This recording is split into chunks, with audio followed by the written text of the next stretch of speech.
Apple company के को founder Steve jobs आज हमारे बीच नहीं है, लेकिन अपने इनोवेशन के जरिए वो आने वाले दशकों तक करोड़ों दिलों में राज करेंगे।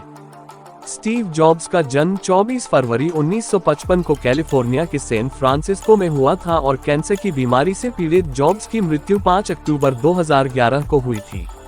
जॉब्स 12 जून 2005 को स्टैनफोर्ड यूनिवर्सिटी के एक प्रोग्राम में शामिल हुए, जहां उन्होंने अपने जीवन का सबसे प्रसिद्ध भाषण स्टे हंग्री स्टे फूलिश दिया। इस स्पीच में उन्होंने अपने जीवन से जुड़ी 3 कहानियां सुनाई थी। स्टीव जॉब्स ने बताया, मुझे कॉलेज से निकाल दिया गया था, लेकिन ऐसा क्यों हुआ, इसे बताने से पहले मैं अपने जन्म की कहानी सुनाता हूँ। मेरी माँ कॉलेज छात्रा थी और अविवाहित थी। उसने सोचा कि वह मुझे किसी ऐसे दंपति को गोद देगी जो ग्रेजुएट हो। मेरे जन्म से पहले यह तय हो गया था कि मुझे एक वकील और उसकी पत्नी गोद लेंगे, लेकिन उन्हें बेटा नहीं बेटी चाहिए था। जब मेरा जन्म हुआ तो मुझे गोद लेने वाले पेरेंट्स को बताया गया कि बेटा हुआ है, क्या वो मुझे गोद लेना चाहते हैं, और अचानक वो तैयार हो गए। मेरी माँ को जब पता चला कि जो पेरेंट्स मुझे गोद ले रहे हैं वो ग्रेजुएट नहीं है, तो उन्होंने मुझे देने से मना कर दिया।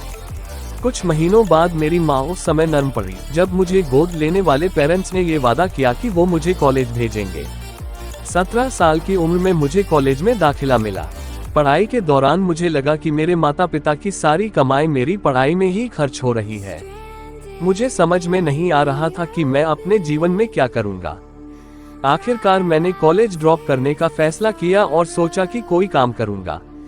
उस समय यह निर्णय शायद सही नहीं था, लेकिन आज जब मैं पीछे देखता हूँ तो मुझे लगता है कि मेरा निर्णय बिल्कुल सही था। उस समय मेरे पास रहने के लिए कोई कमरा नहीं था, इसलिए मैं अपने दोस्त के कमरे में जमीन पर ही सो जाता था। मैं कोक की बोतल्स बेचता था ताकि जो पैसा मिले उससे खाना खा सकूं।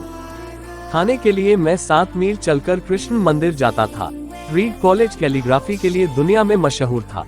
पूरे कैंपस में हाथ से बने हुए बहुत ही खूबसूरत पोस्टर्स लगे थे। मैंने सोचा कि क्यों ना मैं भी कैलीग्राफी की पढ़ाई करूं। मैंने शेरिफ और sans serif typefaces, serif and sans serif typefaces सीखे। मैंने इसी टाइपफेस से अलग अलग शब्दों को जोड़कर टाइपोग्राफी तैयार की, जिसमें डॉट्स होते हैं। 10 साल बाद मैंने पहला मैकिन्टॉश कंप्यूटर डिजाइन किया। खूबसूरत टाइपोग्राफी के साथ यह मेरा पहला कंप्यूटर डिजाइन था। यदि मैं कॉलेज से नहीं निकालता और मैंने कैलीग्राफी नहीं सीखी होती तो मैं यह नहीं बना पाता।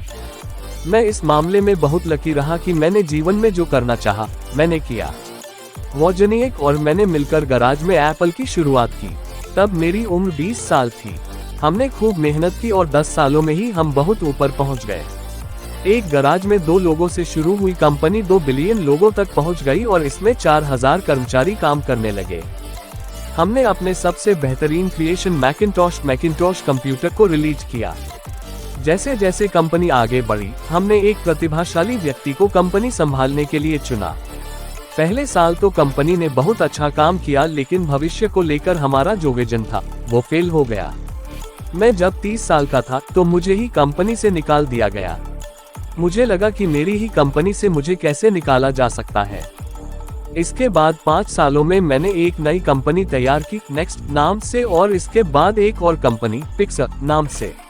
पिक्सर ने दुनिया की पहली computer animated feature film toy story बनाई। आज इस स्टूडियो को दुनिया का बेहतरीन एनिमेशन स्टूडियो माना जाता है। इसके बाद एप्पल ने नेक्स्ट को खरीद लिया और मैं वापस एप्पल पहुंच गया। हमने ऐसी टेक्नोलॉजी बनाई जिसने एप्पल को नया जीवन दिया। मुझे लगता है कि यदि मुझे एप्पल से नहीं निकाला होता तो मैं यह सब नहीं कर पाता। कभी कभी जीवन में ऐसे पल भी आते हैं, लेकिन हमें इससे घबराना नहीं चाहिए। आप अपनी मंजिल पर नजर रखें और आगे बढ़ते रहें। जीवन में कोई ना कोई उद्देश्य होना बहुत जरूरी है, इसके बिना आगे नहीं बढ़ा जा सकता।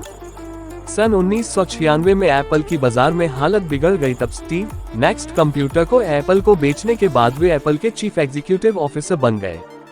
सन 1997 से उन्होंने कंपनी में बतौर काम किया। 1998 में iMac बाजार में आया, जो बड़ा ही आकर्षक तथा अल्प पारदर्शी खोल वाला पीसी था। उनके नेतृत्व में एप्पल ने बड़ी सफलता प्राप्त की। सन 2001 में एप्पल ने iPod का निर्माण किया। फिर सन 2001 में iTunes स्टोर का निर्माण किया गया। सन 2007 में एप्पल ने iPhone नामक मोबाइल फोन बनाए, जो बड़े सफल रहे। 2010 में एप्पल ने iPad नामक टैबलेट कंप्यूटर बनाया। सन 2011 में उन्होंने सीईओ के पद से इस्तीफा दे दिया, पर वे बोर्ड के अध्यक्ष बने रहे।